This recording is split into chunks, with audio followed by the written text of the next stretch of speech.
Good evening. Quite how they thought they could keep the lid on the truth.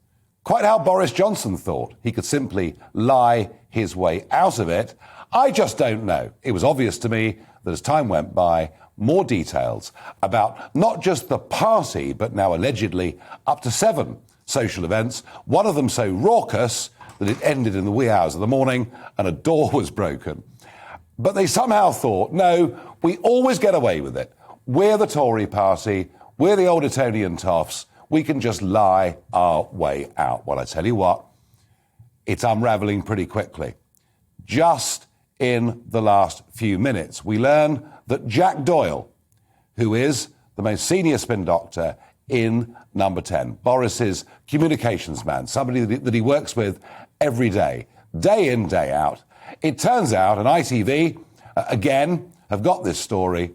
Yep, Jack Doyle not only was at the party on the 18th of December, but he even handed out the awards, no doubt, to much joviality and fun, whilst the rest of you were all simply locked down.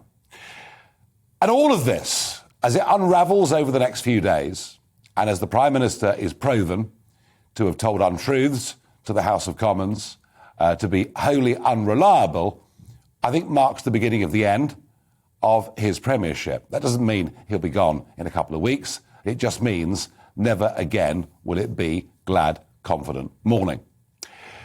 But what affects all of us is what was done last night, done, I believe, in panic, as a reaction, as an attempt to cover up Partygate, namely the laying out of what we have to do in Plan B. Let's remind ourselves what Boris Johnson told us last night.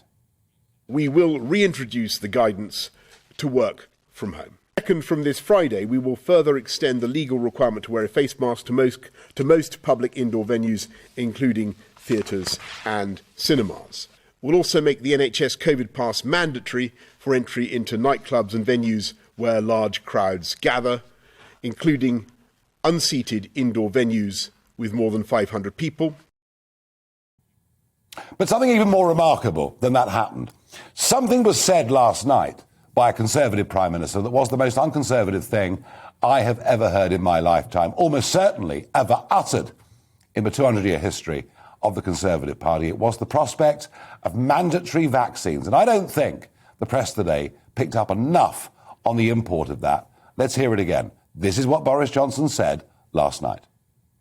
I think that there is going to come a point if we can show that the vaccines are capable of holding of Omicron, and that's the key thing that I think that we need to test. Well, I do think that we're going to have a conversation about ways in which we deal with this pandemic, because I want to be absolutely clear with you. I don't believe we can keep going indefinitely with non-pharmaceutical interventions, I mean restrictions on people's way of life, where just because a substantial proportion of the population still, sadly, has not got vaccinated. And I think we're going to need to have a national conversation about the way forward and the other things that we can do to protect those who are hard to reach, who haven't got vaccinated for one reason or other, who may have medical reasons why they can't get vaccinated, other ways of protecting them.